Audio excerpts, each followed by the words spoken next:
Gracias a Dios, continuamos con nuestro estudio bíblico de la primera epístola de Pablo a los Corintios. Al continuar con el capítulo 10, hoy estaremos revisando la cuarta parte, en donde sigue como título a este capítulo el mal ejemplo de Israel, que es la idolatría que se manifestaba antes y también hoy. Viendo el versículo 14, vamos a revisar el principio establecido, que es huid de la idolatría. En base a esto, nosotros podemos ver que la bendita palabra de Dios dice, por tanto, amados míos, huid de la idolatría. En el idioma original hay un artículo antes de idolatría, literalmente diciendo la idolatría. Pablo se está refiriendo específicamente a la idolatría en los templos paganos. ¿Qué representa esto? Aunque los cristianos corintios en esa época podrían tener la libertad de comprar carne en la carnicería del templo pagano y prepararla en sus propios hogares, ellos deberían huir de la idolatría con respecto al restaurante del templo pagano. Pero utilizando el ejemplo de Israel que habíamos mencionado antes, en su periodo de idolatría, Pablo les dice a los corintios que no participen en las cosas servidas en el templo pagano. Esto es que Pablo mencionaba que deberían sacarse o quitar esa relación con todo lo que se hacía en base a la idolatría. Más adelante, en los versículos del 15 al 22, Pablo apela a la razón del pueblo de Corinto. Lo que entra en el templo pagano no es tan inocente como parece ser, dice Pablo. ¿Por qué? Porque de una u otra manera, al considerar esto, ellos estaban siendo partícipes de tal idolatría. Como a sensatos os hablo, dice aquí Pablo, porque él lo que quería es que los corintios tenían lamentablemente o tendían a enorgullecerse de su sabiduría, como hoy también podemos ver en muchas otras personas. Por lo que Pablo aquí desafía, si son realmente sensatos para considerar lo que él dice aquí, deberíamos razonar y darnos cuenta que en realidad lo que queremos justificar a algo que está mal, debemos cambiar. La copa de bendición, dice la palabra de Dios. Y más adelante, los que comen de los sacrificios. Entonces, allí hay dos posturas diferentes, contrarias. No son partícipes del altar. De una u otra manera, están siendo partícipes del altar. El punto de Pablo puede parecer oscuro para nosotros, pero era claro para alguien de esa cultura antigua. ¿A qué se refiere con esto? Justo como la práctica cristiana de la comunión habla de unidad y comunidad con Jesús. Por lo que estos banquetes paganos, ofrecidos en honor a ídolos, hablan de unidad con demonios que se aprovechan de alabanza mal dirigida. Por lo tanto, comer en un banquete del templo pagano era tener comunión en el altar de ídolos. Esto es lo que ellos no querían aceptar, pero esta es la realidad. La palabra partícipes es la misma palabra de koinonia, que significa comunión, tanto en el versículo 16 de este capítulo y el partícipes en el versículo 20 es exactamente lo mismo. Por lo tanto, en el pensamiento de esa parte del mundo antiguo, comer, escuchemos esto y pongamos atención, comer en la misma mesa que alguien indicaba amistad y comunión con esa persona. El participar de una mesa no era simplemente comer, era ser parte de esa comunión con la persona que estaba comiendo, ya que comieron de un solo pan. Eso los hizo un cuerpo, porque ustedes compartieron la misma comida en la misma mesa. Por tanto, comer en la mesa de un restaurante del templo pagano no era tan inocente como parecía. Dicho todo esto y sabiendo ellos la costumbre y la forma como al participar de una mesa estaban errando, sin embargo ellos querían justificarlo. Si nosotros nos referimos aquí a la copa de bendición, fue la última copa presentada en la ceremonia judía de la Pascua. Esta fue la copa que Jesús bendijo en la última cena y la que se interpreta como el nuevo pacto en mi sangre. Al decir esto, cuando los primeros cristianos tomaron la comunión, estaban conscientes de su conexión con la Pascua y con la última cena de Jesús con sus discípulos. Entonces, esto era algo que tenían que dar reverencia a la situación. Aquí una pregunta. ¿Qué digo pues?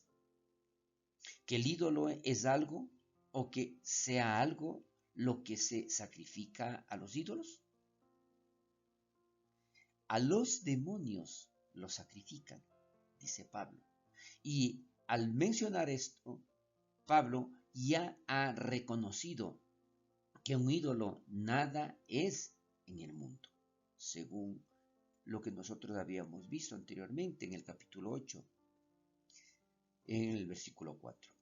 Otra pregunta. Ahora, ¿está diciendo que los ídolos son en realidad demonios? No dice esto Pablo, pero está diciendo que los espíritus demoníacos se aprovechan de la alabanza a ídolos para engañar y esclavizar a la gente sin saberlo. Los adoradores de ídolos están glorificando a demonios en su sacrificio. Esto creo yo está muy claro. No significa simplemente y con la forma inocente que muchas personas dicen, pero es simplemente una representación. No, es un ídolo. Y de ese ídolo o de esa forma de alabanza a esos ídolos se aprovechan los demonios. Entonces, esto es un riesgo muy, muy grande. Cuando Pablo habla de la mesa del Señor, aquí es muy importante también darnos cuenta. Él usa el término para contrastarlo con mesas, usadas para las comidas a un ídolo pagano. Por lo tanto, una invitación a tales comidas decía, Chai Remón, te invita a una comida a la mesa del Señor Serapis, en el templo de Serapis. Esto significa idolatría. Si eso significa algo de comer en la mesa del Señor, ¿pero de qué Señor? Entonces significa algo de comer en la mesa de los demonios. Aquí es muy, muy claro la comparación que se realiza.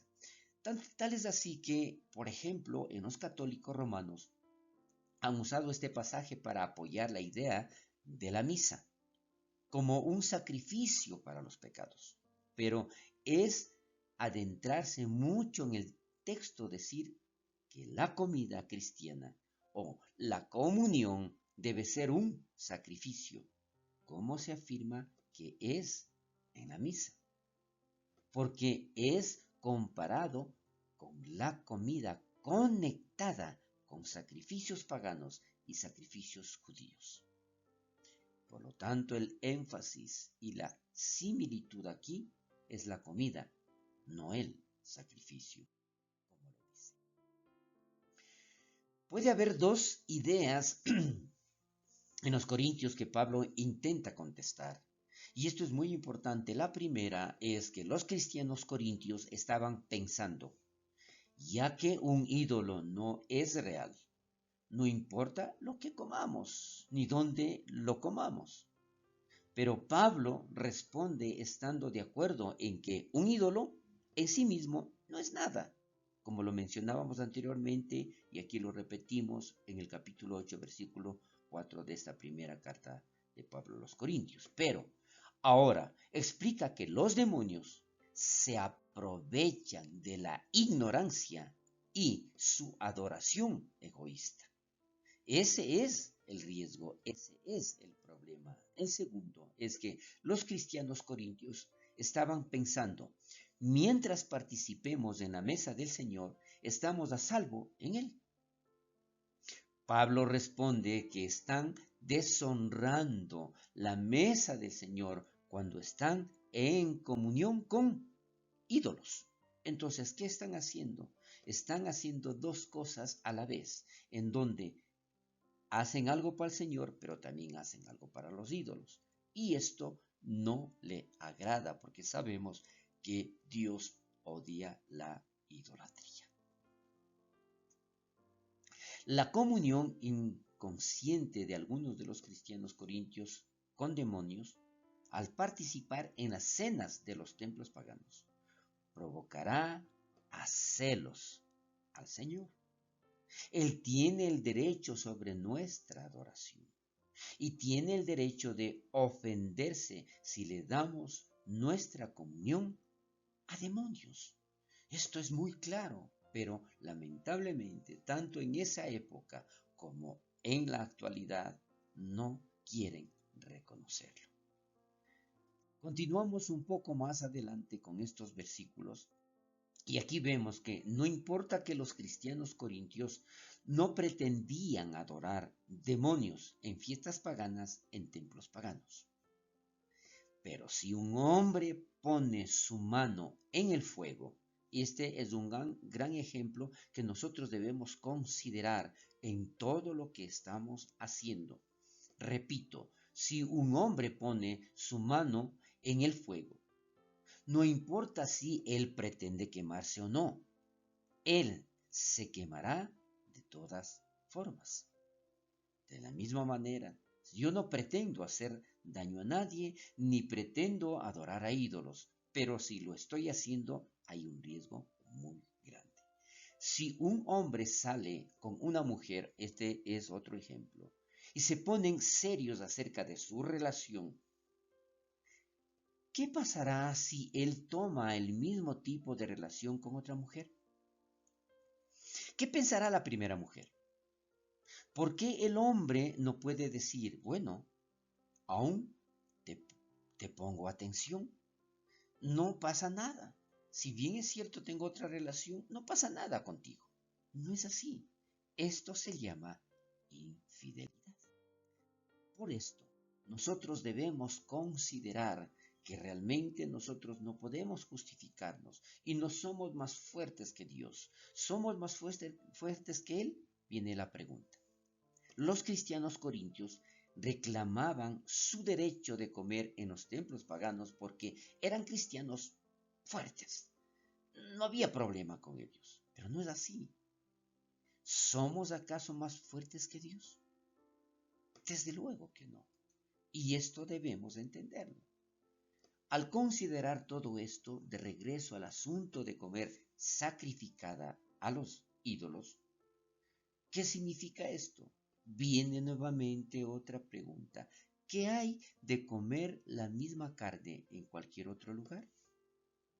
Definitivamente, nosotros debemos considerar que al hacer algo para un ídolo, esto constituye idolatría. Y al hacer esto, nosotros estamos yendo en contra de los principios y los anhelos de nuestro Dios, de nuestro Creador. Nosotros ofendemos y nuestro Dios es celoso. Nosotros tenemos que ser únicamente adoradores y manifestar nuestra dirección solo a nuestro Dios, adorando y glorificando a nuestro Creador. Hasta aquí llegamos con nuestro estudio bíblico. Continuaremos, si Dios lo permite, la próxima semana. Bendiciones.